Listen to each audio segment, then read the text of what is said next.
for day 7 of our Rainbow Rise Up, counting up to the 80 days of healing until summer.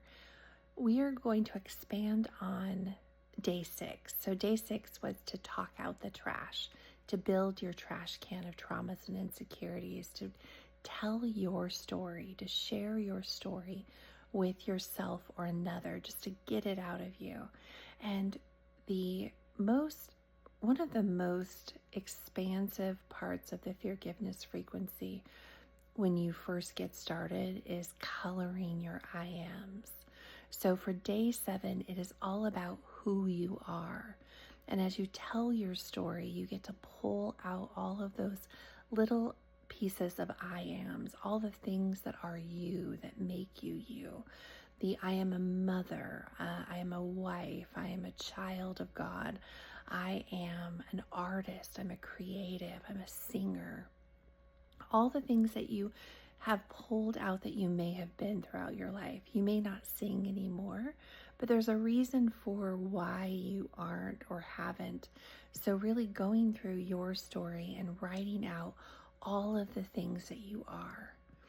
Good, bad, and indifferent. And if you have experienced any physical, mental, verbal, or sexual abuse, that is part of your story. Writing out who you are, it takes away the energy behind that. It allows you to get it out of your heart, to bring it into the light, to see if it's what pain it still may hold for you. So it's really important to just go through and just put all the things that you are.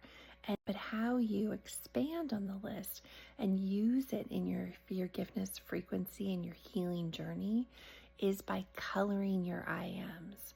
And this is where you really start to ask for assistance and ask for guidance. And as you write out your IAMs, then you go back to each and every one. You close your eyes, you say that I am out loud, and whatever color comes to you first, you write it down. You don't think more than a second on it. The minute you say the I am, whatever color you see, feel, sense, or imagine, that is your color to attach to it. And try it out. Try really, just don't second guess it. Don't try to change the color. It may be a murky brown. It may be the color of your first childhood home or bedroom. Whatever comes to you for that I am is the color for it. And though those colors may be upcycled and changed, and the narrative of it may be changed in the future when you really start to upcycle each one. But in the beginning, it's critical for you just to trust and believe and just write it down. Just don't even think twice about it. Just write it down. And then once you've colored your I ams, that will be helpful in the expansion of your forgiveness frequency and the expansion of your healing and how you, the different ways that you can upcycle each and every one of these I ams. And some I ams are ones that are lost in the mix.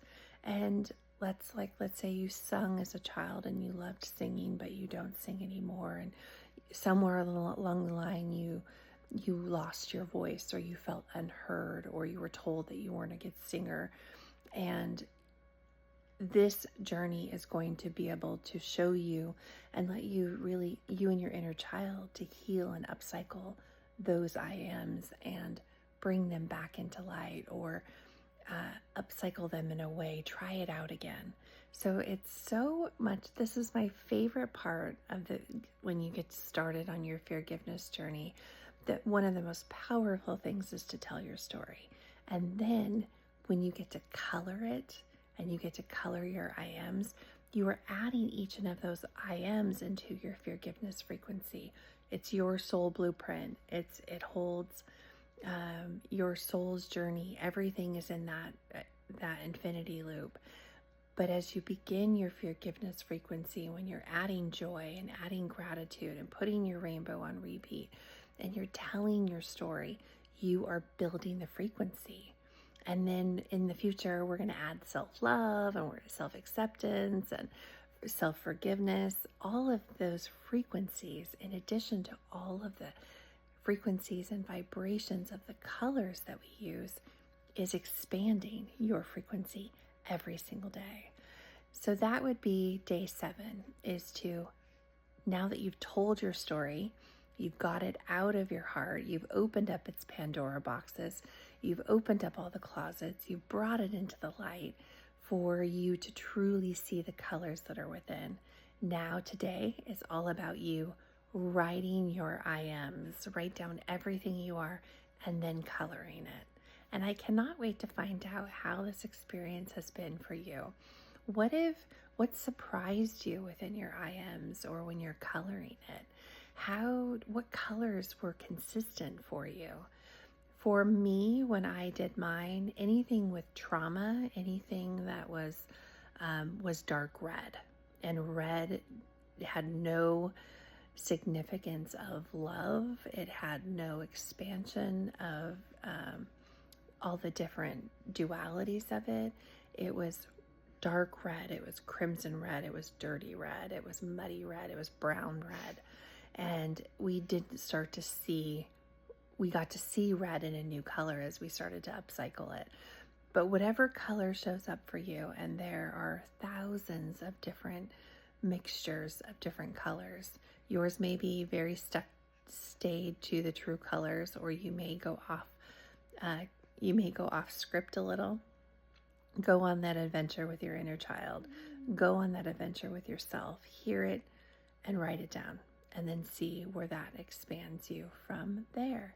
And are you enjoying these 80 days of healing? I encourage you to stitch this video or duet this video, or leave in the comments, what is your favorite sip, trick, treat, or tip for your healing journey? What has helped you along the way? I know when we get a little bit further into these 80 days, there's just all of these ideas that are coming forward. So I'm curious to know what yours has been.